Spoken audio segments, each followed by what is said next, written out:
Olá, pessoal! Sejam bem-vindos a mais uma live da Consulac. Para mim é um prazer estar aqui com vocês hoje para iniciarmos mais essa live. Nós vamos ter a participação hoje do Wilson na nossa live. Fala, Oi, Sander. Wilson! E aí, tudo bom? Tudo bem, e você? Também estou bom, graças ao Senhor. Bora para mais uma live? Bora para mais uma. Mais uma. O que nós vamos falar hoje? A Consulac não para, né? É só conteúdo para esse povão aí do Brasil. Bom, a ideia hoje é a gente falar de filagem, né? O pessoal entender aí quais são os nossos tipos de filagem, né? A gente tá aí com a ideia de falar para o pessoal sobre esses tipos de filagem. E o interessante é que na última live que a gente fez, a gente falou de um assunto também muito interessante aí, que foi, né, sobre estufamento precoce, tardio. O pessoal sempre tem muita dúvida sobre isso, né, sobre o que acontece, né, por que a mussarela estufou. A gente falou disso aí na última live, foi muito interessante. Muito E bacana. hoje nós vamos falar aqui de filagem, né, vamos Vamos, falar de processo de filagem. o pessoal tá entrando aí, já começou a entrar o pessoal. Isso. Boa noite, pessoal. Ed, vamos começar aqui pelo princípio básico. Bora? Quais são os principais tipos de filagem? É. Pois é, o que acontece? Quando a gente fala de filagem, a gente precisa que o pessoal entenda o seguinte: os tipos, a gente só tem dois, Certo. né? A gente tem aquela filagem que a gente faz no dia seguinte e a gente tem aquela filagem que a gente faz no mesmo dia que a gente faz o processo de fabricação do queijo mussarela. Tipos são esses dois. É claro que assim, para cada processo a gente tem algumas características diferentes de se fazer, mas tipos são dois, E as né? formas? Esses dois tipos que a gente vai abordar. Agora, as formas de filar nesses dois tipos são variadas. Isso a gente tem aí uma infinidade aí de situações, de equipamentos que podem ser usados, né? Desde equipamentos bem sofisticados, né, que fazem todo o processo automaticamente, quanto processo manual, né, onde o pessoal vai fazer esse processo de filagem completamente manual, Ed, né? eu visitei um tempo atrás um pequeno laticínio numa propriedade rural. E a forma que ele filava a mussarela, uma forma bem curiosa, eu vou te perguntar aqui para você colocar para a gente se isso aí pode ser feito dessa forma ou não. Certo, vamos Porque lá. manualmente você vai fechando, né, a Sim, mussarela e depois você corta aquele biquinho que tem e você isso, faz a mussarela fechar toda. E isso, nesse caso, esse laticínio, ele filava a massa toda, jogava a massa filada em cima de uma bancada e cortava com uma faca a massa do tamanho já da forma. de uma barra, do tamanho de uma Ah, sim, forma. E eu nunca tinha entendi. visto aquilo. Foi a primeira vez que eu vi. Nessas andanças da gente vê algumas particularidades, Ver de né? tudo, né? Ver de tudo. Eu não sei se você já viu alguma coisa desse tipo. O que você tem a falar a respeito disso? Mas o que acontece? O pessoal entende assim, eu vou filar e na hora de moldar, simplesmente eu vou colocar na forma e vai moldar. Certo. É isso que provavelmente o pessoal pensava, né? Só que assim, a mussarela, a gente precisa de fazer esse processo de moldagem dela com alguns cuidados. Não basta simplesmente colocar na forma e entender que a gente já moldou, né? Internamente é que vem o detalhe. A mussarela internamente ela precisa estar completamente fechada. A mussarela não é um queijo de olhadura, nem olhadura proporcionada por bactérias, né? As bactérias propiônicas, por exemplo, ou naturais da região, nem por por olhaduras mecânicas. O que acontece? A massa de mussarela é uma massa completamente fechada. Então, quando o pessoal faz esse tipo de processo,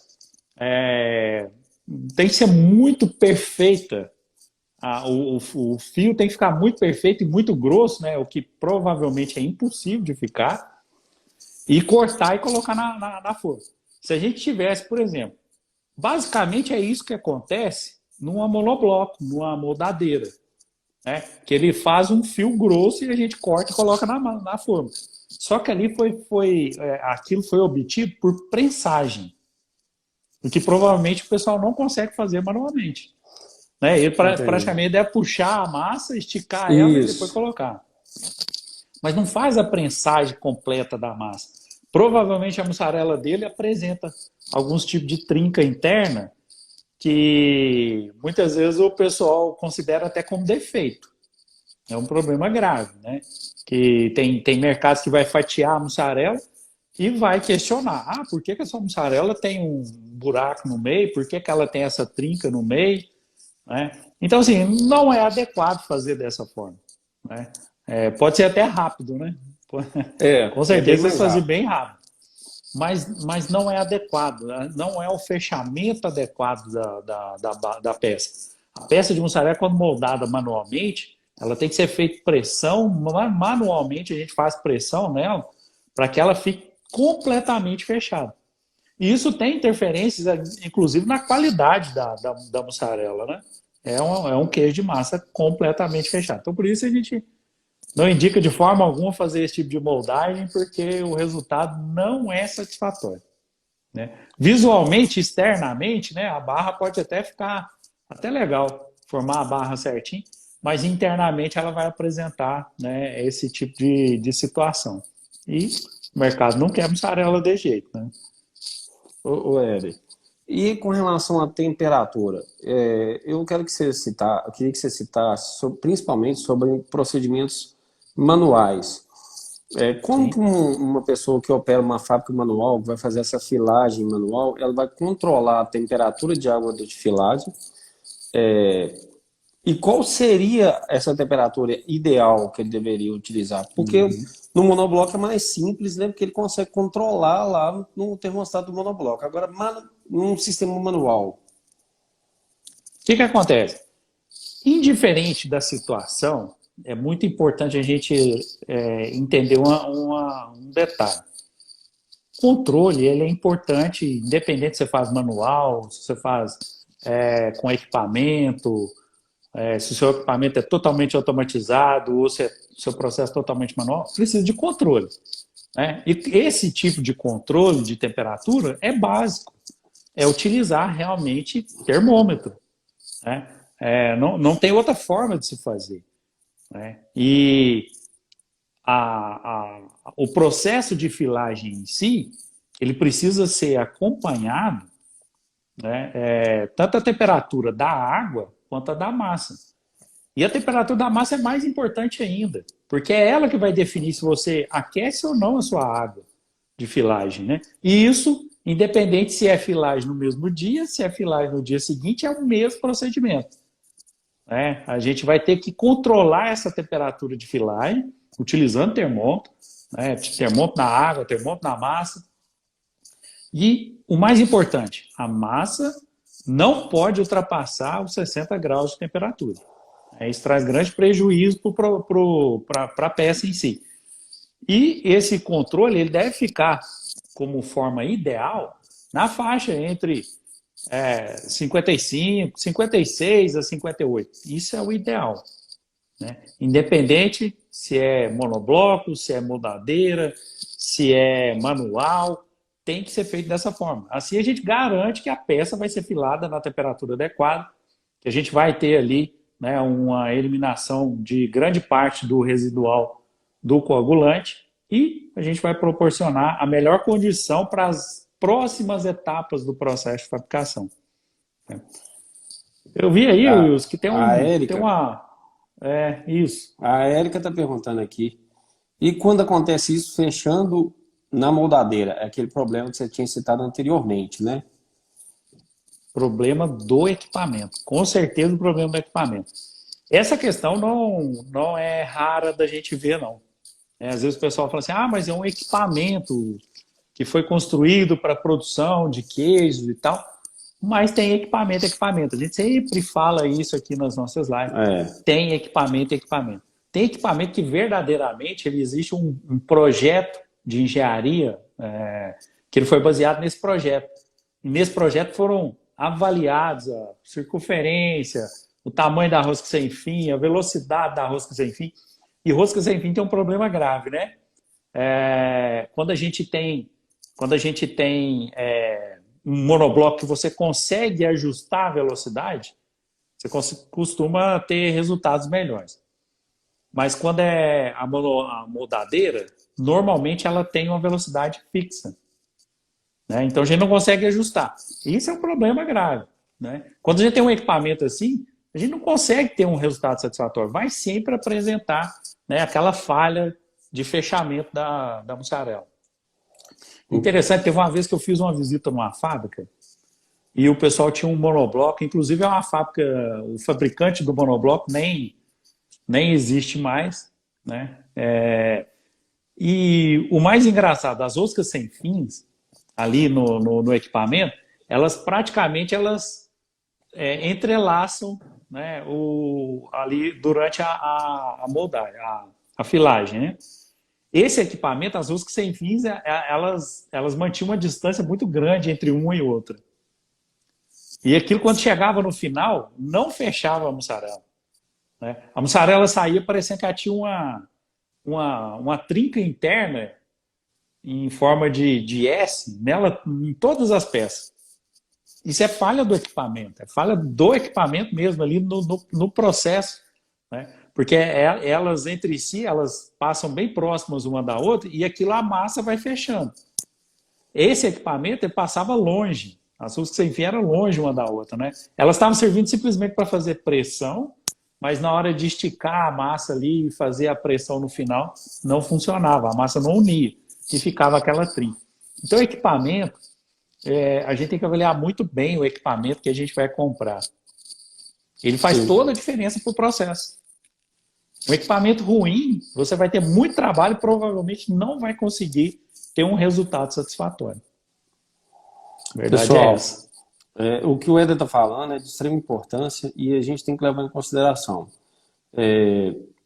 Nós estamos há muitos anos no mercado e já visitamos diversas fábricas. E eu já me deparei com várias situações onde um monobloco de uma marca tradicional, que a gente já conhece, que tem a gente sabe que esse monobloco foi projetado e tem uma engenharia por trás daquilo ali, ele tem eficiência, tem uma diferença, eu cheguei a presenciar diferenças de até 50% do valor dessa marca tradicional, que a gente confia, acredita que seja muito bom, para uma outra marca.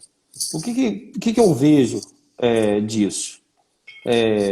O que acontece muito? Geralmente é um funcionário que saiu dessa fábrica, ele já acha que ele tem expertise suficiente para fazer o monobloco do zero, então ele monta uma empresa e sai vendendo monobloco.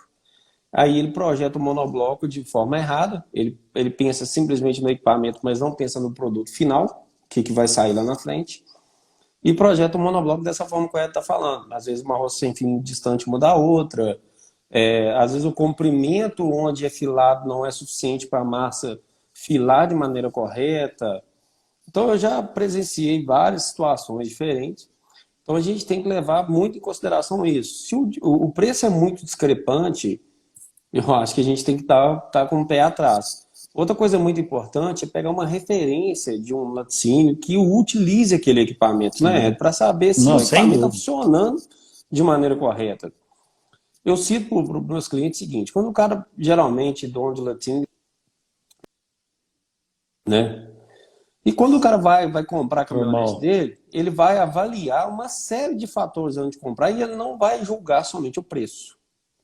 E quando ele vai comprar um equipamento para o laticínio dele, que é onde traz a rentabilidade para ele, ele julga somente o preço. O preço. Isso é um erro gravíssimo, né? Então, assim, Da mesma forma que você vai, eu estou citando esse exemplo, que é da mesma forma que você vai na concessionária e avalia 5 marcas de caminhonete diferentes para você chegar à conclusão de qual que é a mais viável, né, você tem que a mesma coisa fazer dentro da sua fábrica, porque é ela que vai trazer o retorno necessário. Sim. Então, eu tenho uma situação específica de uma queijomate.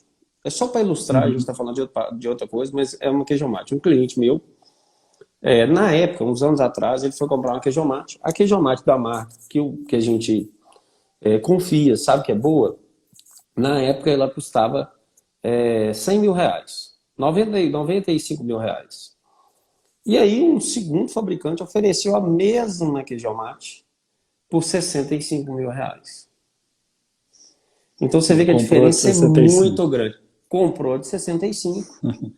Consequência, a queijomate não atende as necessidades da fábrica, ela está praticamente parada. Ou seja, hoje ele tem duas. Ele tem uma dessa marca, que a gente julga que é uma marca boa, e está com essa lá que fica de reserva caso tenha algum problema com a queijomate dele, da marca tradicional, ele fica com essa de reserva, porque o fabricante não conseguiu nem reparar o equipamento.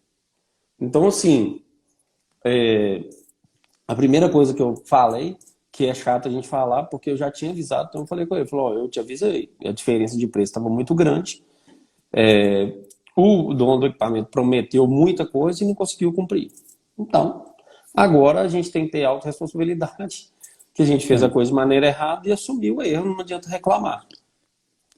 E quando a gente fala de filagem, por exemplo, não foge dessa situação. Eu citou aí questão queijomate, mas a gente tem na própria monobloco, por exemplo, falhas gravíssimas e tudo faz diferença. Até a inclinação que a massa vai ter para chegar até no cilindro ali para fazer a moldagem faz diferença. Né? E isso tudo tem que ser calculado, baseado em situações de processo, que se não for uma pessoa que entende de processo, não vai conseguir fazer o equipamento do jeito que deve ser. Né? Por isso que essa importância, né? De avaliar. E assim, como que a gente vai saber antes de comprar se o equipamento funciona ou não funciona? Tem que buscar referência. Você não vai comprar o equipamento e vai combinar com o fornecedor. Eu vou testar ele aqui 30 dias, se não funcionar eu te devolvo. Nenhum fornecedor vai fazer isso com você. Né? Não, Então tem que na buscar verdade, referências. geralmente eles querem uma entrada de 50% do valor do equipamento antes de começar a fabricar. Então tem que ter certeza do que está fazendo, Sim, tem que estar sim. bem ciente do que está fazendo. E são situações que realmente interferem diretamente no resultado. A gente estava falando aí da monobloco, da moldadeira, que a Erika estava falando que mesmo fazendo na moldadeira, estava ficando aquela trinca interna. Com certeza é uma falha do equipamento. Né? A mussarela, o processo de filagem em si, ele não vai proporcionar esse tipo de falha. Até porque na filagem o que a gente faz é simplesmente favorecer uma condição para que a massa estique. Né? Esse fechamento não é feito pela filagem em si, né? É feito pela moldagem. Né? Então, assim, para você saber se o seu equipamento está funcionando ou não, no caso da L, fecha uma mussarela na mão. Né? A mesma massa que você filou para fazer a moldagem na monobloco, faz na mão, pelo menos umas 2 ou 3 peças, e observa se vai acontecer a mesma fase. É certeza que não vai acontecer. Porque não é o processo de filagem, e sim o equipamento que provavelmente está te trazendo aí essas dificuldades de processo. Né? Então, a gente não deve simplesmente julgar só pelo processo. O equipamento faz toda a diferença nesse caso. Né? É isso aí. E quando a gente está falando de... Pode falar? Pode ir, pode dar continuidade. É que eu ia falar, a gente está falando aqui dos tipos de filagem, né? Dia seguinte e no mesmo dia. É importante a gente lembrar o seguinte, a gente simplesmente não define o processo de fabricação de mussarela entre filagem no mesmo dia e filagem no dia seguinte. Porque quando a gente fala assim, eu vou filar minha massa no dia seguinte, o seu processo não é só na filagem, não. É todas as etapas anteriores direcionadas para esse processo de filagem no dia seguinte. Né? Então, assim, muitas pessoas pensam assim, ah, não, eu vou fazer... na hora eu acho que é melhor filar no mesmo dia, ou eu acho que é melhor filar no dia seguinte, então eu vou fazer lá na hora eu decido. Não é assim. É por isso que muitas pessoas erram literalmente a fabricação de mussarela e tem resultados insatisfatórios justamente por isso. Porque não fez um preparatório.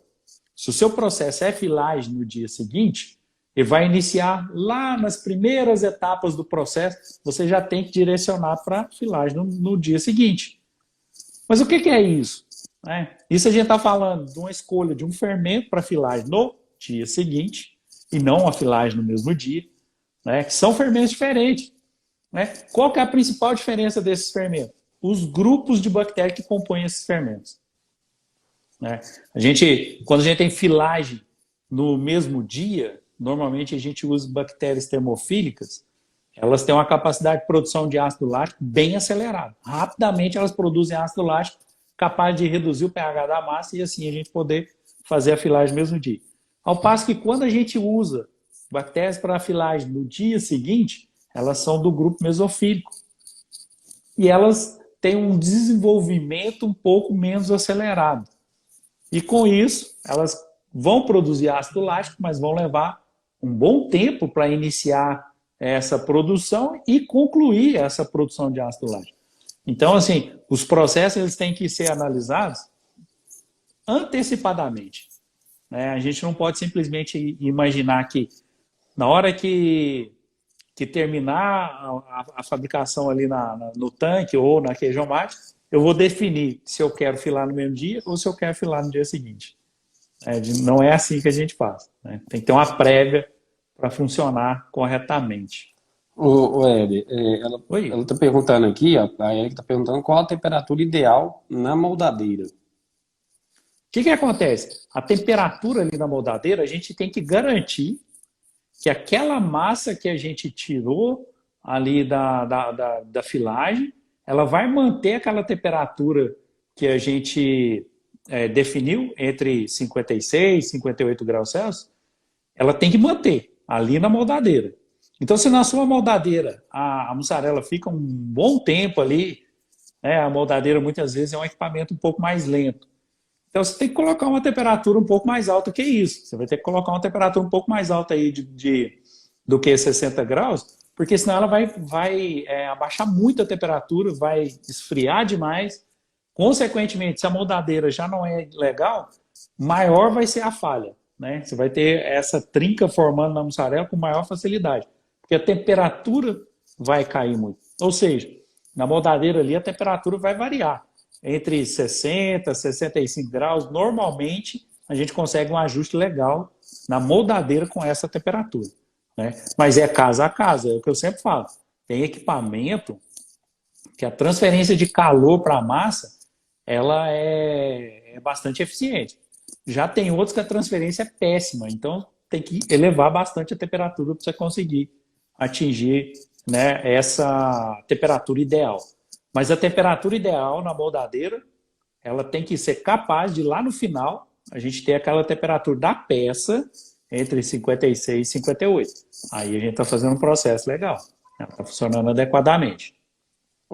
Érica, uma coisa para você ficar bem atento aí também com relação ao manômetro aí da moldadeira, nem sempre eles estão funcionando de maneira correta. Então, não dá para confiar, né?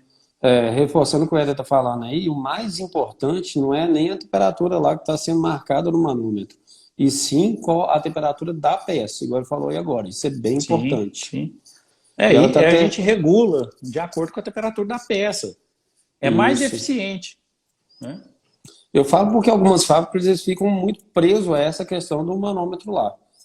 E eu já vi uma diferença bem relevante entre a temperatura real e a temperatura que estava sendo marcada na moldadeira. Sim, ela está até citando aqui, Eric, que ela está repicando o fermento lá. É uma situação, o que acontece? Eu não posso falar que não funciona, porque a gente sabe que funciona. mas normalmente a gente tem mais alterações com esse tipo de fermento do que quando a gente faz um fermento de inoculação direta.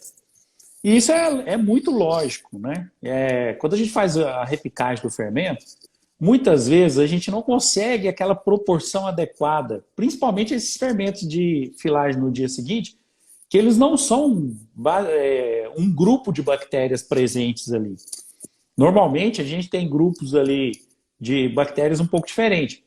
E o que acontece? Na hora de fazer a repicagem, né, muitas fábricas às vezes fazem até repicagem por peso, que é pior ainda. Pesa 3 gramas do fermento para fazer uma repicagem, depois mais 3 gramas para fazer outra e assim por diante. Isso é pior ainda. É aí que a gente perdeu completamente, né, aquela proporção. Por que eu estou falando isso? Porque se em 1 grama do fermento você tem, exemplo, 70% de um grupo de bactérias, né, e 30% de outro. Será que quando você pegar ali 2 gramas daquele fermento, você vai conseguir ter 70, 30? Né? Não dá para a gente ter essa precisão. Isso traz muito prejuízo. Aí tem dia que a mussarela dá o ponto rapidamente, tem dia que ela demora mais, tem dia que a mussarela fica muito mole, tem dia que a mussarela custa dar o ponto de filagem, quando fila fica toda rugosa. Então, assim, o fermento é um dos ingredientes mais importantes desse processo. Né? E não é só para a mussarela, né? Mas na mussarela ele tem um efeito tão importante, né, que é antes do processo.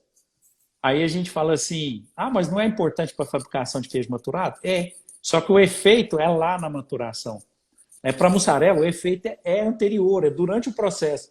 Se ele não agir de maneira adequada durante o processo, a gente não tem solução. Não tem muito o que fazer. Aí a gente tem que ficar aguardando. Né? Então, assim, não é a nossa recomendação fazer o uso do fermento repicado. Volto a falar, não quer dizer que não funciona. Funciona. A gente só entende que o controle ele é prejudicado. E uma vez o controle ser prejudicado, sabe o que mais prejudica? Rendimento. Seu rendimento vai variar tanto que você não vai ter certeza de quais são as alterações que verdadeiramente têm atrapalhado o desenvolvimento do seu fermento.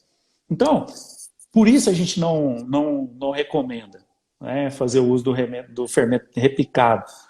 O custo-benefício do fermento, se a gente avaliar, colocar numa tabela, né, tudo aquilo que a gente tem de custo no processo de fabricação da mussarela, no processo, né? Eu não falo ali, porque a gente tem custos que cada fábrica tem, né? O seu custo operacional, cada fábrica tem o seu, mas o custo de processo ali, de matéria-prima, de ingredientes, ele basicamente, ele deve ser muito parecido em todas as fábricas. E quando a gente faz essa relação, a gente percebe que o fermento tem um custo muito baixo. Muito baixo. Só que aí o que acontece? Quando a gente vai comprar, fala com o cliente assim, não, tem que comprar um fermento assim, assim, assim. Mas isso eu vou usar um pacote desse em cada tanque? Isso é muito caro. Cara, é porque ele vai fazer um pedido lá de 100 pacotes de fermento. O fermento custa lá o quê? 10, 15 dólares, aí ele acha que é um absurdo usar aquilo em um tanque de fabricação. Mas não é esse o resultado que a gente deve avaliar. Né? A gente acabou de falar de equipamento, não é o custo do equipamento que vai te trazer o resultado. Né? Mas a relação custo-benefício. Se a gente olhar lá nessa tabela com os valores de cada ingrediente que você está usando, é muito claro que o leite tem uma expressão muito maior no custo. Né? E o fermento representa uma pequena parcela. Pequena mesmo. Para quem faz esses cálculos, vai entender o que eu estou falando. É tão pequena que não justifica a gente ter tanta variação no processo, no produto final, e tanta reclamação, devolução, né? Tanta coisa que pode acontecer que não se justifica. Por isso que a gente não indica fazer o uso do fermento repicado. Ele traz mais dificuldades para controle. A gente fala sempre, mussarela é um produto que é como se fosse uma commodity. Então ela é muito produzida, é muito consumida, mas destaca quem tem controle. Isso é claríssimo. destaca na produção de mussarela quem realmente tem controle sobre o processo de fabricação de mussarela. Porque ele consegue uma mussarela com rendimento adequado, com a qualidade adequada, ele vai vender e não tem devolução. É isso que a pessoa precisa de conseguir. Porque senão não consegue competir nesse mercado que é verdadeiramente muito, muito competitivo. Pessoal, uma coisa que a gente tem que levar em consideração é que para produzir um fermento, existe também toda uma tecnologia por trás daquilo, onde a empresa que está produzindo aquele fermento, ela atestou que aquela quantidade que ela está usando de fermento é suficiente para garantir o rendimento ou a eficácia do produto. Então, como o Éder citou aí, por exemplo, um exemplo de coagulante. Coagulante, se é 40, vamos colocar lá que você tem que colocar 40 ml para cada 1.000 litros. Se você colocar 20 ml, vai coagular? Vai coagular. Aí talvez o brasileiro, o brasileiro em geral, ele tem um viés de querer ser mais esperto. Não estou falando que é o caso de ninguém, mas isso é em geral. Ah, eu consigo fazer com 40 ml, ou seja, eu estou tendo um ganho de 20 ml, eu estou gastando 50% do valor, nossa, eu sou diferenciado, eu descobri uma coisa muito foda. E, na verdade, você está perdendo. Então, assim, é muito importante avaliar o que é a recomendação do fabricante. E deixar de lado um pouco aquela cultura de tipo assim, pessoal pede para colocar um pacote para cada queijo mate, mas é porque eles querem vender fermento. Gente, eu acho que a gente tem que deixar de lado um pouco essa desconfiança de tudo e de todos. Se o fabricante está recomendando utilizar um pacote para cada queijo mate, vamos colocar um pacote para cada queijo mate. É igual eu estou falando, vai funcionar repicar? Vai funcionar. É eficiente? Não é eficiente. E você está trabalhando com uma commodity, como o Ed citou, onde você tem que ter um padrão. É um queijo de processo. Você tem que ter um padrão à risca. Se sair fora do padrão, não vai fatiar, não vai derreter, o prejuízo é muito maior do que usar aquilo lá. Incontestável. É simples a gente fazer um raciocínio disso aí. Nós estamos tendo aí vacinação do Covid. Se você tiver que tomar 10 ml da vacina, 5 vai resolver? Não vai resolver, porque você tem que tomar 10 para ter eficiência. É a mesma situação no caso de um fermento, no caso de um coagulante. Então, sim, tomem bastante cuidado. Eu estou falando isso aqui no intuito de ajudar e de fazer vocês refletirem sobre o que vocês estão fazendo na fábrica de vocês. Isso é muito importante. Então, antes de achar que está tirando determinado tipo de vantagem, vamos colocar assim, em cima daquele produto que está usando menos e está saindo mais barato, a vantagem que eu estou querendo dizer é essa, né? Então eu estou obtendo um ganho maior do que eu iria ter. Na verdade, você está tendo uma perca muito grande. Então você não está obtendo ganho nenhum. Na maioria dos casos. Isso a gente está falando porque a gente tem bastante experiência em fábrica e a gente já viu isso. É comprovado para a gente. Então chega em fábrica que o proprietário se vangloria de falar assim, o cara mandou colocar 40 ml de coagulante, eu estou colocando 20, estou gastando 50% do valor. Falei, amigo, vamos fazer uma conta? Vamos dar uma olhada aqui, vamos lá fazer um teste com 40. Na hora que ele observa o rendimento, ele fala, cara, como é que eu fiz um negócio desse? Então é muito importante isso. Isso aí acontece muito, porque em algumas situações falta aquilo que a gente acabou de falar, controle. Se não tem controle, ele não vai identificar isso, ele vai entender sempre que ele está fazendo o que é melhor. Mas ele não fez controle, né? Não conseguiu ver isso. Ô, Wilson, tem uma pergunta aqui. O Jário, ele está perguntando aqui. Pode deixar que eu estou seguindo aqui certinho. O Jário está perguntando aqui o seguinte: uma produção pequena de 50 quilos dia, qual o melhor sistema? Monobloco, moldadeira ou manual? O que você indica aí, Ed? Ô Jário, o que acontece? Você está chegando num limite, né? Basicamente você está naquele patamar limite entre fazer um processo manual e já ter uma moldadeira. Por que eu te falo isso? Mas se a gente considerar aí uma peça de 3,5 kg, você vai ter aí mais ou menos umas 12, 13 peças, né? Parece pouco, né? Mas, assim, se um equipamento que você adquirir é um equipamento eficiente, isso vai te trazer uma produtividade muito maior. E sem contar que o equipamento sendo bom, né, a característica do seu queijo ela vai ser mais padrão. A gente tem uma tendência de, quando a gente faz o processo manual, de variar bastante. Né? Até quando a pessoa está muito acostumada, ela consegue fazer umas peças até bem padrão, né? Apesar da peça ser vendida por quilo, mas o seu cliente chega lá e vê uma peça com 5 centímetros, a outra com 4,5, a outra com 6, não pega bem. Né? Não quer dizer que esse é o caso, mas o que eu digo é que padrão ele traz uma segurança maior para você comercializar. Então, assim, dá para fazer manual. Né? Te digo que dá para fazer manual, mas você está no limite. Se você começar a processar aí mais 10 quilos de mussarela, eu te recomendo ter uma monobloco, né?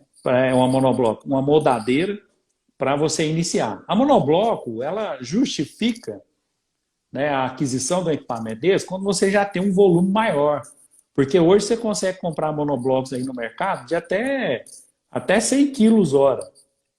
Mas, assim, elas não são tão eficientes, né? As monoblocos realmente que a gente vê com eficiência é a partir ali de 300 kWh a gente consegue ter um equipamento bastante eficiente. E como é um equipamento maior, quando você coloca ali 50 quilos para fazer o processo de filagem nela, é muito pouco. Né? Então as roscas sem fim vão trabalhar ali sem nenhum tipo de pressão, sem massa. Então tem uma certa dificuldade. Então, até 50 quilos, te recomendo continuar fazendo manual, se você já faz manual.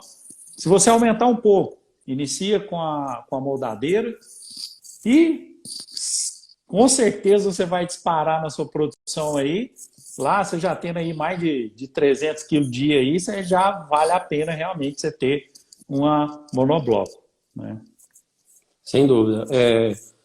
Eu acho muito importante automatizar, porque com a automatização você consegue ter um padrão maior, né, igual você citou. Então, assim, o mais importante no caso da mussarela é padrão. Você tem que ter padrão. Se você não tiver um processo bem definido, você vai ter problema lá na frente. E processo manual, você fica muito dependente do operador. Então, a gente sabe que a gente não está todo dia da mesma forma. Tem dia que a gente está mais exposto, tem dia que a gente está menos exposto. Então, a automação ela é interessante. É claro que, igual o Éder falou, tem que ter o volume. Agora, uma coisa que eu vou colocar aqui, que o Éder citou, que a gente tem que tomar muito cuidado, é com equipamentos de pequeno volume. Uma percepção minha, isso é coisa particular. Algumas empresas que estão entrando no mercado com baixo investimento em engenharia e em tecnologia, eles enxergam essa necessidade do pequeno de ter um monobloco, de ter uma queijomate, e começam a entrar no mercado com pequenos volumes. Então, assim, eu já vi queijomate de 1.000 litros. Eu já vi. Eficiência praticamente nenhuma. Foi uma adaptação, literalmente. Então, acho que a gente tem que tomar muito cuidado com isso. Cai naquela questão do fabricante. Olhar realmente que aquele equipamento tem eficiência. Né? O Éder também acho que já viu esses equipamentos que eu estou falando, que eu estou citando, que são equipamentos de pequeno volume que não tem eficiência nenhuma. Então, talvez você está investindo para automatizar aquela fábrica, talvez é melhor você esperar um pouco e comprar um equipamento que você tem uma garantia maior do que comprar um equipamento muito pequeno e que não vai funcionar na sua fábrica. Então, bastante atenção com relação a isso. A gente aqui na Consular, que a gente está sempre à disposição para qualquer tipo de esclarecimento. A gente não é muito de indicar, mas assim, a gente sabe o que é ruim no mercado e o que é bom. Né? Então, assim, pelo menos o que é ruim já fala, ó, isso aí... Já testou muito, viu? A gente não recomenda, não. Hélio, o Robson, o grande Robson, que sempre está com a gente aqui, ele está falando que o monobloco dele está perdendo o Teflon. Quais os problemas você acha que pode ter aí na filagem? O que acontece, Rosa? O maior problema que você vai ter é que pequenos fragmentos desse Teflon pode ser introduzido no interior da massa. Isso traz um prejuízo tremendo, cara. Seu cliente partiu uma peça lá de mussarela lá e achou um pedacinho né? Não sei que cor que é o Teflon, mas normalmente o pessoal usa verde. Nossa, muito problema, não vale a pena, Até né? se Então, assim, justificar isso também, né? nossa, né? Infelizmente, um prejuízo enorme para a marca, né? Então, assim, o que a gente recomenda ao pessoal?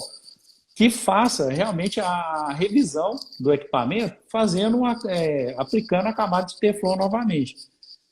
E tem vantagem demais no equipamento que tem Teflon, né? Aí muitos falam assim, mas o Teflon desgasta, então eu vou comprar um equipamento sem Teflon ou vou retirar. Cara, mas numa monobloco ou numa moldadeira sem Teflon, o problema é gravíssimo, viu? Porque a massa começa, como tem aquecimento, né, nesses equipamentos ali, a massa começa a agarrar e fica difícil para a rosca sem fim trabalhar, difícil demais para a higienização, né? E, consequentemente, tem mais perda, né? Porque aquela massa fica fria, aí você vai raspar aquela massa ali, ela já não faz mais, né? Não tem mais liga, então acaba tendo maiores prejuízos. O que é o ideal, nesse caso? É realmente fazer um trabalho para teflonizar totalmente o equipamento, para que você tenha um resultado legal, sem problema com o cliente, consumidor final. E a gente tem que realmente evitar muito, porque é gravíssimo, né? Sem dúvidas, te traz muito prejuízo isso. Ô, Éder, aproveitando o gancho aí do Teflon, eu acho que a parte de. Eu queria perguntar para você se você já ouviu falar do sistema de jato de areia. Você acha que isso tem eficiência em relação ao Teflon e o jato de areia? Qual que é a diferença? Você acha que tem eficiência ou não? Qual que é a sua opinião? Cara, o que acontece? O jato de areia, eu já até vi equipamento, né, feito assim, mas, ao meu ver, o jato de areia prejudica uma situação que é de higienização, né? Você tem verdadeiramente ali no equipamento ali pontos de dificuldade para higienização, né? Ao passo que o Teflon é um impermeabilizante completo, então ele não tem fissura, né? Fica uma camada bem lisa, então facilita demais a higienização, né? Então, é uma opinião, para mim, Teflon incontestavelmente mais adequado do que o jato de areia. Entendi. A O Erika, ela problema é que, colocou. assim, em termos de custo, né, o Teflon né, você fazer o Teflon ali no equipamento não é barato. Mas entra a mesma situação, viu, Wilson? Que a gente sempre fala de qualidade. Eu já vi cliente nosso fazer trabalho de Teflon no equipamento de não durar 6 meses. E a empresa não garantia. Depois que ele descobriu, falou, eles não dá garantia, não. Falou, mas como assim? É por isso que era Como mais não dá barato, né? garantia? Não, era no mínimo 60% mais barato. Não tá explicado. Então, Mas não, aí, é muito cuidado com isso. Muito cuidado mesmo com essa situação, né? os famosos paga para ver. Vou pagar para ver e paga caro. Esse aqui é o problema, paga muito caro para fazer isso. A Érica, ela colocou aqui que sim, é isso que está acontecendo. Eu acho que é com relação àquela questão da repicagem do fermento que a gente estava falando. Ah, sim. Aí ela está perguntando aqui se tem como avaliar pelo grau do Henrique. Eu não sei se você entendeu a pergunta, mas eu não entendi muito bem. Será que provavelmente avaliar o próprio fermento, né? O que Pode ser, acontece? esclarece aí para a gente, se puder, Dá uma esclarecida explana aí que a melhor aí gente. que a gente vai Eu conseguir te ajudar. com Ô, certeza. Hélio, na questão da filagem, quais são as maiores percas financeiras, na sua opinião? Sim. O que acontece? Nesse processo de filagem, quando ela é conduzida de forma inadequada, seja no dia seguinte, seja no mesmo dia, a primeira coisa que a gente observa de perda real é a água de filagem. Você observa na água de filagem uma concentração de gordura muito elevada. Isso é indício de que a sua filagem está sendo conduzida de maneira incorreta ou as suas etapas posteriores do processo de fabricação foram conduzidas de maneira incorreta. Isso é claríssimo, porque a água de filagem, quando o processo está adequado, as etapas anteriores foram executadas de maneira correta, o ponto de filagem é o ideal, vai ter gordura na água de filagem, mas ela vai ser uma concentração bem baixa, né? Agora, a gente chega a pegar água de filagem com concentração de gordura de 5%. Isso não está normal, né? Tem falha, com certeza tem falha, né? E aí que está a maior perda. Essa gordura é rendimento. Consequentemente, a gente perde gordura, a gente não consegue agregar a umidade adequada na peça, a peça fica uma peça mais firme, com baixo rendimento, dificuldade para fatiamento, né? Ela começa a ficar quebradiça. Então, são enormes os prejuízos, né? A filagem ela é uma etapa que define muito daquilo que o seu produto final vai apresentar ao mercado. Por isso ela é tão importante, né? E o ponto crucial na etapa de filagem é o ponto de filagem, né? Mais uma desvantagem do fermento repicado, do fermento de filagem no dia seguinte, que é o fato da gente deixar a mussarela exposta por um período muito longo. E agora, por exemplo, nesse período do ano, onde a gente tem lugares aí que está tendo até temperatura negativa aqui no Brasil, é praticamente impossível você acertar o ponto de filagem. Porque ontem deu certo, hoje dá errado, amanhã dá certo, amanhã dá errado de novo, depois da manhã dá errado de novo, e você fica numa situação sem saber o que fazer.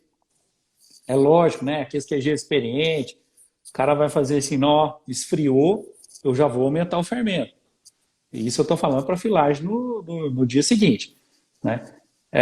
Só que assim, quanto que vai aumentar? Ele aumenta hoje, ele dobra a dose de fermento hoje, aí a temperatura não chega nem a 10. Aí amanhã é que chega, a massa está passando o ponto. Ah, não, mas então eu vou colocar só uns 15% a mais. Aí a temperatura vai lá em 2 graus, e chega no outro dia, vai filar, não, a massa está longe demais, está com pH de, sei lá, 5,40. Então vai demorar muito. Então, assim, o processo de filagem no dia seguinte, ele tem essas dificuldades, porque é um processo que varia e tem variáveis que muitas vezes não são controláveis por nós durante o processo. Temperatura ambiente é uma, não tem como a gente controlar. Só se você tiver uma fábrica totalmente climatizada que você regule a temperatura. Ninguém tem isso, né? Então, assim, por isso que as vantagens do processo de filagem no mesmo dia, elas são muito maiores. Por exemplo, na filagem no mesmo dia, independente se a temperatura hoje está 2, se amanhã está 15, o processo vai ocorrer da mesma forma, né? A gente não vai ter tantas dificuldades para adaptar o nosso processo às condições climáticas, por exemplo. Então, é mais uma das vantagens da gente ter, né, essa filagem no mesmo dia. Ajuda muito, gente. Isso aí é incontestável. Quem tá bem antenado com relação a novas tecnologias e está padronizado certinho, ele está fazendo filagem no mesmo dia. Se você está fazendo filagem no dia seguinte, vamos fazer uma revisão em todo o processo, porque tem muita coisa para melhorar. Porque hoje, praticamente, as grandes fábricas não usam mais esse tipo de filagem no dia seguinte, não é isso? Sem dúvida. Até porque a gente está, hoje, um dos pontos-chave do nosso processo de produção é ser produtivo. Cara, não tem produtividade quando você fila no dia seguinte. E não tem surpresa também, né? Não tem surpresa. Não, e outra coisa, a gente está falando aqui de dias frios, né? Que a gente muitas vezes nem chega no ponto. Mas quando está em época de calor, né? No verão, por exemplo, acontece o inverso. Você chega lá, a massa passou do ponto. Ah, passou por quê? Eu coloquei até menos fermento. Só que aí a gente tem a atuação, né, de umas bactériazinhas que estão no nosso ambiente de trabalho, no laticínio, né, que a gente chama de NS Labs, e elas vão atuar e bastante ali naquela massa que está parada, esperando até dar o ponto. E elas vão interferir, com certeza, no seu ponto. Então, no frio é ruim, no calor é ruim, varia demais. Gente, mas eu gosto sempre de falar, não é que dá errado e que não pode ser feito, cada um entende aquilo que é melhor. A maior justificativa que a gente tem, né, que eu escuto, não é nem que a gente tem, que eu escuto. Ah, mas a mussarela que eu faço no dia seguinte, ela fica mais gostosa. Cara, eu, com sinceridade, não vejo essa explicação como Também não. motivo real para você deixar de ser produtivo e deixar de ser um produto que tenha rendimento melhor. Infelizmente, eu não consigo enxergar qual que é esse motivo. E, na prática, né, é pequena a diferença. Né? É claro que o fermento que a gente utiliza, ele proporciona, né, sabores variados, né, de acordo com cada fermento. Mas o fermento de filagem no mesmo dia tem uma característica de sabor muito adequada para aquele tipo de queijo que a gente comercializa no Brasil hoje. Né? Então, assim, se o seu queijo fosse um queijo diferenciado, que você me falasse, quando eu filo no dia seguinte eu consigo vender minha mussarela 10% mais caro. Cara, esquece filagem no mesmo dia. Mas não é isso Isso que não acontece. acontece, né?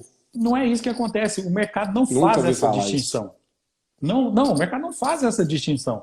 Então, assim, não justifica falar que minha mussarela é melhor, né? O meu cliente gosta da minha mussarela. Cara, mas se você está tomando prejuízo, o seu cliente vai amar mesmo. Ele está ganhando lá, mas e você? Eu enxergo isso aí muito mais como um viés de confirmação do que Sim. próprio dito do É, que. Porque quando você está fazendo um processo, você tá com a mente fechada para não mudar, você não quer mudar, você está com a mente fechada, você automaticamente procura pontos que confirmem o que você está fazendo, que é o viés da confirmação. Então, isso a gente se depara sim, com isso a todo momento. Então, tem que tomar muito cuidado com esse tipo de viés também. Né? Então, abrir a sim, mente para o novo é muito importante. Avalia. E toda mudança numa fábrica, ela gera alguns transtornos. Mas depois que a coisa engrena, a pessoa começa a ver que é muito melhor ela ter feito dessa forma do que a forma anterior. Então, tomar um pouco de sim, cuidado com relação a isso, filtrar bastante a informação que vem dos clientes. Nem sempre essa afirmação dos clientes é verdadeira. Tem muita gente que fala que um determinado tipo de produto é bom simplesmente por educação. Eu já vi isso demais. Eu já experimentei produto que eu achei péssimo. Mas meus clientes acham ótimo. Eu falei, não, eles estão sendo educados com você e te falando que é ótimo, mas o produto não é bom. Eu sempre sou muito franco e honesto. Então, não, a assim, gente de como mim não vai consultor, a escutar gente tem isso. essa obrigação, né? A gente como consultor tem essa obrigação, né? Às vezes a pessoa não quer te falar a realidade do seu produto, mas a gente como consultor, a gente não pode mentir. A gente quer Sim, trazer resultado real e não doa que uma falsa doer, né? impressão. Doa quem doer, né? É. Sim, A Eric colocou sim. aqui que é isso, avaliar o fermento, a questão do se tem como avaliar Tá, o da fermento pelo acidez, né? Donic. Ô, Érica, tem, né? E, inclusive, é a única forma real da gente conseguir saber se o fermento pelo menos atingiu aquele mínimo que a gente entende que é o ideal.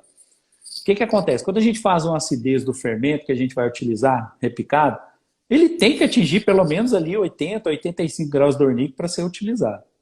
Se ele não atingiu esse mínimo, já significa que esse fermento já vai te dar problema. Ele já não está no ponto ideal para você fazer o uso. Vai te trazer problemas no seu processo de fermentação.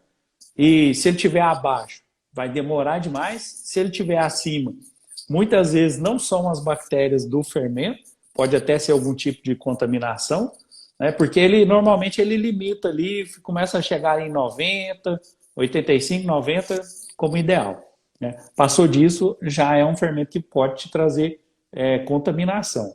Então, dá para controlar. Mas é o que eu estou falando, são tantas variáveis quando a gente faz isso, que elas acabam fugindo um pouco do controle.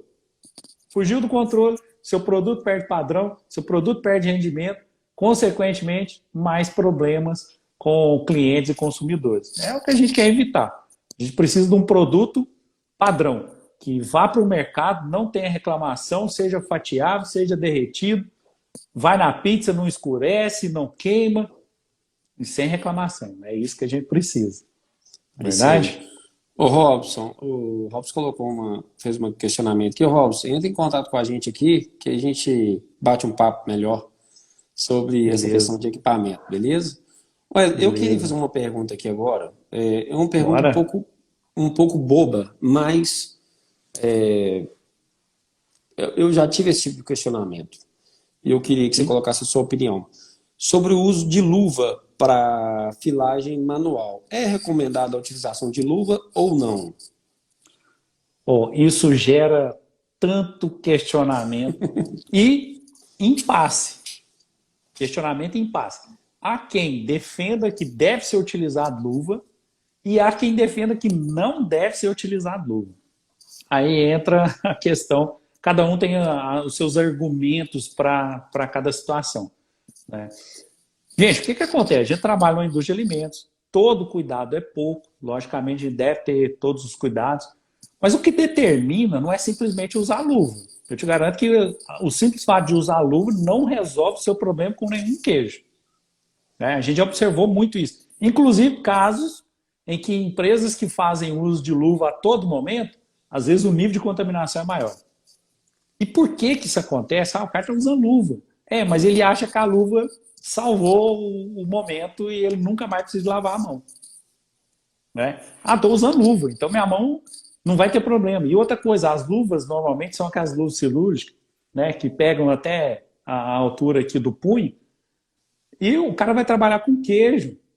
O cara vai colocar a mão ali para informar, por exemplo, aí o soro entra para dentro da luva, da luva, volta para a massa. Gente, o que a gente precisa é procedimento de higienização de mãos. Isso é que resolve o seu caso. Né? O procedimento adequado, higienizar as mãos adequadamente. Então, eu sou da opinião de que usar luva em determinadas situações é muito importante. Por exemplo, área de embalagem de queijo. É uma área que, com certeza, o uso da luva é importantíssimo. Né? Só que é uma área mais seca, onde você visualmente você consegue enxergar que a luva já não está em condição adequada. Vai lá e troca. Agora, lá no processo de filagem, lá no processo, por exemplo, de outros queijos, por exemplo, de informar de queijo Minas Padrão, por exemplo, cara, o cara vai ter que trocar de luva a todo momento, porque a luva não vai trazer essa segurança. E como ele vai sentir-se seguro por estar usando a luva, ele vai deixar de fazer a higienização das mãos adequada. Aí a gente começa a ter problemas com contaminações nesses produtos. Então, assim, é uma questão polêmica, viu? Isso aí é muito polêmico, verdadeiramente muito polêmico. Mas eu acredito que durante o processo de fabricação, não é o ideal. Faça a higienização das mãos, não use adornos, né? Anel, né? Esmalte para as mulheres, bases, né? Não fazer uso desse tipo de adornos e fazer a higienização das mãos frequentemente. Isso é um detalhe importante. Às vezes o cara entra na barreira, lava as mãos e acha que acabou, não precisa mais. Eu já fui na barreira, lavei a mão, acabou, eu estou com a mão perfeita. Né? Não é. Então, dentro do processo, a gente deve fazer a higienização das mãos com frequência. Né? Sempre que a gente tiver contato com algum tipo de utensílio que caiu no chão, sujou, a gente ter contato com formas que estavam em local inadequado, sempre fazer a higienização das mãos é muito mais eficiente, com certeza muito mais eficiente. Ô, Hélio, tem uma colocação aqui do Jábio, eu vou responder aqui que ele me Sim? deu uma abertura para fazer um merchan. Existe alguma planilha de acompanhamento do processo de fabricação de mussarela para fazer todos os controles possíveis? Jábio, tem sim. Existe um Sim. principal, que é um programa de autocontrole. A gente aqui na empresa, a gente descreve esse programa de autocontrole, é um programa até exigido pelo Ministério da Agricultura, pelos órgãos de inspeção estadual. Então, assim, eu acho que ele é fundamental para que a fábrica funcione padronizada. Então, e a gente tem outras planilhas aqui também. Entre em contato no direct aí com a nossa equipe, que a gente vai tentar te ajudar da melhor maneira possível. Tem algumas planilhas nossas que a gente tem à disposição, né, para passar e a Sim. gente pode te ajudar. Então, entra aí. que a gente vai tentar te ajudar, tá? Que o nosso intuito é esse, né? O intuito é trazer Com certeza, com conhecimento e certeza. ajudar no crescimento de pequenas, médias e grandes fábricas. É isso E aí. aproveitando aqui, a gente está no finalzinho. Pessoal, no sábado, o Éder vai ter uma live sobre boas práticas de fabricação. Essa live Isso. sensacional é um é de extrema relevância para quem produz qualquer tipo de queijo na indústria. Então, não é só para mussarela, é para todos os tipos de Sim, queijo. Isso é qualquer tipo de queijo. fundamental, né? É o princípio básico de higiene que a gente deve ter para ter uma indústria processadora de alimentos, né? Laticínio e por aí vai. Então, acompanha as nossas redes sociais, que né, a gente vai estar sempre postando quando o horário que vai ser as lives, quando vai ter as lives. Então, essa próxima live, no sábado, vai Sábado, ser, 10h30. vai ser especificamente sobre boas práticas de fabricação, uma coisa que todo mundo tem que ter. E É outra verdade. coisa, outro recado que eu quero deixar aqui, que eu queria que o Edu falasse.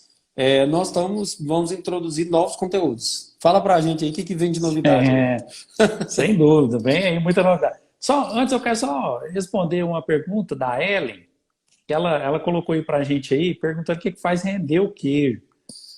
Ué, rendimento de queijo, ele depende de muitos fatores, né? Desde qualidade da matéria-prima até os processos de fabricação em si, os ingredientes que a gente utilizou.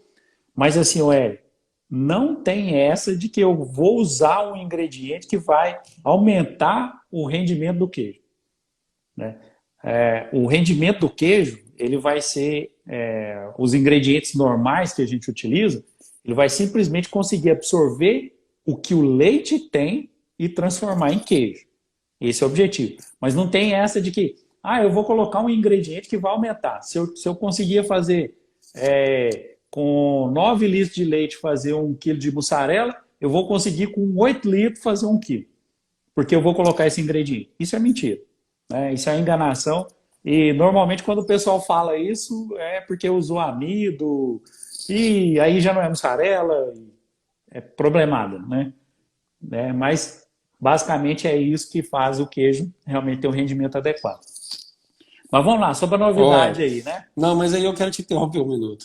A Érica vai deixar nossa noite mais feliz um pouco aqui, que ela acabou de colocar aqui pra gente. Vocês são ótimos, auxiliam em tudo e agradeceu a gente. Então eu não podia deixar de comentar isso, porque deixa a gente mais feliz, né? Não, com certeza, com certeza. Não, e é justamente o que a gente tem como proposta, né, a proposta da Consular, é realmente a gente trazer conhecimento, ajudar o pessoal a desenvolver esse mercado. A gente vive nesse mercado aí há mais de 20 anos, eu e o Wilson, e a gente percebe as dificuldades, né? Por isso que a gente faz aí, a gente tem essa disponibilidade de trazer esse conteúdo igual a gente traz, né? É um conteúdo relevante. Com certeza, quem está assistindo e está aproveitando esse conteúdo está trazendo resultado lá para a sua fabricação. É isso aí. Não é mesmo? Então manda para nós aí, o que vem de novidade? O que é a novidade? A novidade é que a gente tem, né, um curso específico, né, de produção de queijo mussarela, né? A gente tem até alguns alunos aí participando aí, né, da nossa live. Só que a gente vai incrementar esse curso.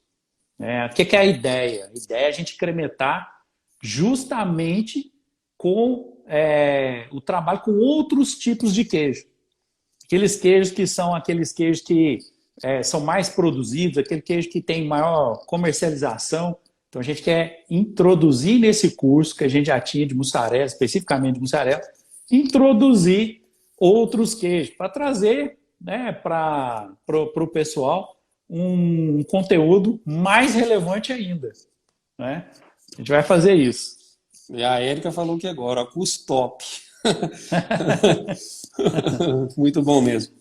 Muito A bom, muito Maurita bom. está questionando aqui se a gente trabalha com queijo de búfala. O que acontece, Amari? Não especificamente, né? A gente tem no curso falando especificamente de búfala, né? Existem algumas diferenças nos processos, basicamente são similares, né? Você provavelmente já produziu, parece que eu vi aí que ele faz uma série de produtos aí, parabéns, viu, Amari? Realmente, mussarela de búfala é excelente.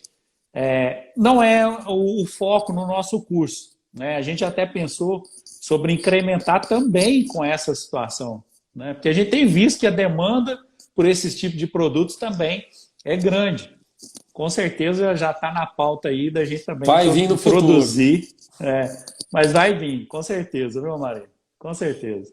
Então, pessoal, foi isso. Uma live sensacional. Isso aí, muito Sigam bom. a gente nas redes sociais. Mandem para a gente perguntas e questionamento de vocês sobre sobre os queijos tradicionais. Você tem dificuldade na sua fábrica Isso, sobre um queijo coalho, sobre um queijo parmesão, sobre um queijo prato?